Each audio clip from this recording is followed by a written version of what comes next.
Dia meninggalkan hobinya, kesukaannya karena ilmu. Ya, dia membenci sesuatu yang tadinya dia cintai juga karena ilmu. Dia tawadhu. STA TV, media syiar Islam.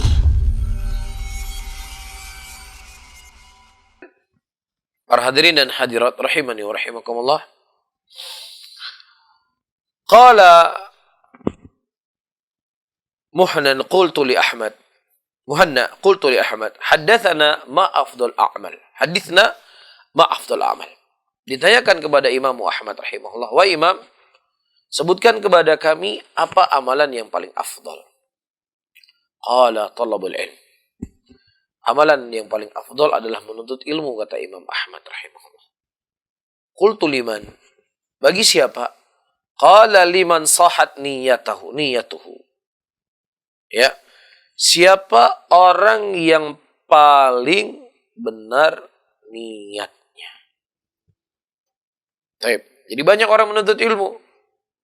Banyak orang semangat untuk belajar. Banyak orang yang hadir di majelis ilmu. Dan mungkin juga banyak hari ini orang yang mendengar melalui mobilnya, di rumahnya, di kamarnya, siar Tauhid Aceh 96,1 FM. Untuk apa? Untuk menuntut ilmu. Baik atau tidak? Baik. Tapi ingat, kebaikan itu tidak dianggap baik kalau seandainya tidak benar niatnya di dalam dia belajar. Kemudian ditanyakan kepada Ahmad, ayu syai'in yusahhun niyah. Wahai Ahmad, apa yang membuat niat itu menjadi baik? Qala yanwi ayatawadha'a fih wa yanfil jahl anhu. Dia berniat ilmu yang dia cari, ilmu yang dia tuntut, supaya dia tawadhu kepada ilmu itu sendiri. Ya, dia menundukkan hawa nafsunya untuk ilmu. Dia meninggalkan hobinya, kesukaannya karena ilmu.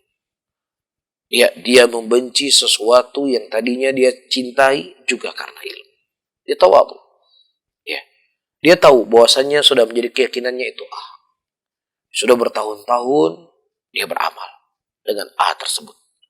Kemudian dia dapat ilmu. Ternyata ini keliru, ini salah. Ini ternyata tidak sesuai dengan sunnah Rasulullah.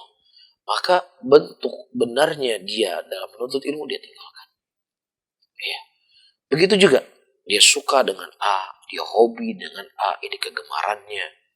Ya, dia sudah berkutat dengan hal yang seperti tadi. Tapi subhanallah, ketika dia mendekat ilmu, ternyata apa yang saya lakukan adalah kekeliruan. Apa yang saya lakukan adalah sebuah kesalahan. Maka dia mudah untuk meninggalkannya. Ya, misalnya para wanita, hobinya itu suka pamer wajahnya, suka pamer bajunya di Instagram. Ya, dan bahkan dia menjadi selebgram. Ya, banyak orderan untuk endorse barang-barang. Yang mungkin dia cuma sekedar foto-foto di rumahnya, nggak perlu kerja, masuk uang setiap hari karena endorse tadi. Ya, ini pertama hobi, suka foto. Yang kedua menguntungkan. Tapi ketika dia mendapatkan ilmu, yang mana perempuan tidak boleh memamerkan auratnya, yang mana perempuan harus menutup dirinya, yang mana perempuan dia tidak boleh dengan suara berjoget-joget, yang itu akan memberikan fitnah buat kaum laki-laki. Dia tinggalkan karena ilmu. Itulah thamarah. Ya, inti daripada ilmu yang dia cari. Kemudian wayan fil jahl. Ya, kemudian dia menghilangkan dari kejahilan dari dirinya. Bisa difahami ya?